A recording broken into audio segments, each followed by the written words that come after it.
We can now cross live to geopolitical analyst and former analyst of the Moshe Dayan Center, Ceng Sagnic. Thanks for being with us here on RT International. It certainly is an interesting time to be following situations and sanctions in the U.S., that's for sure. Donald Trump has announced plans for U.S. Treasury sanctions against Turkey's ministries and ministers. What impact will this actually have on the country? Well, basically none at the moment, unless Turkey decides to act swiftly in order to prevent further actions and further sanctions by the U.S. The announced sanctions will not have, as they said, the crippling impact on the Turkish economy. So, because the Turkish treasury has not been sanctioned, the president has not been sanctioned, the sanctions on the ministries and the personal belongings and properties of the Turkish officials who might have in the U.S. are not likely to have any impact on Turkey at the moment. The U.S. Defense Secretary has said that he is going to press America's NATO allies to take their own economic and diplomatic sanctions against Turkey. And already we've seen Angela Merkel actually take a step towards that direction as well, and France. How likely is it that those other countries will announce their own sanctions, or more will announce their own sanctions on this basis as well? Let me emphasize this before going to your question. The sanctions are not in line with the U.S. policy in Syria at the moment.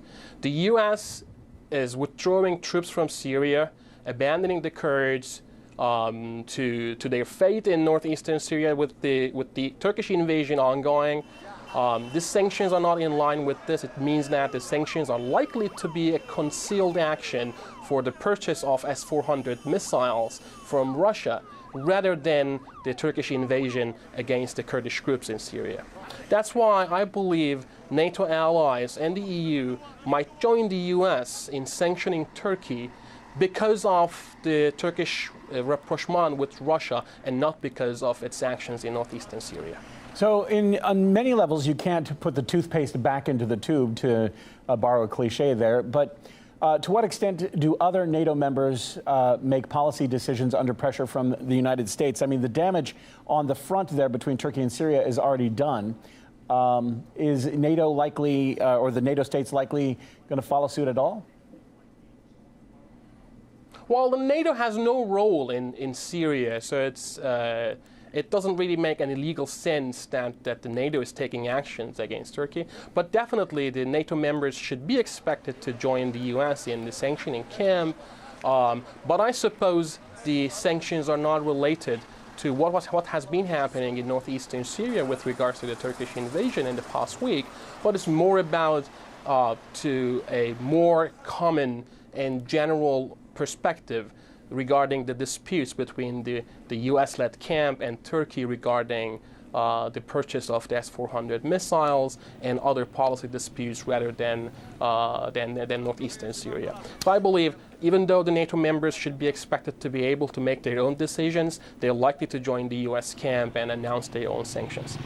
So we have some different political forces acting against each other perhaps here. We've got the NATO alliance, plus we have different political interests in the area. You touched on this about America, the sanctions not being part of America's policy currently towards Turkey. But there are 29 member states, and only a small number of them are not in the EU. Turkey is one of those. How often do we see unified decisions being made by such a large group? Well, the last time we saw this unified decision was with the removal of Turkey from the F-35 program. So it's quite possible that upon a call by the U.S., these states will take action against Turkey, using the invasion in northeastern Syria as a pretext to their sanctions. But it should be expected that even though it's very hard to convene 29 states under one umbrella, the last time we have seen such actions was a few months ago when the F-35 program suspended Turkey. All right, very interesting to hear your thoughts. It will be incredibly interesting to watch this all play out. Good to hear you on it. Geopolitical analyst, It is, yeah. Ceng Sagnic. Thank you. Glad to have you with us on RT International.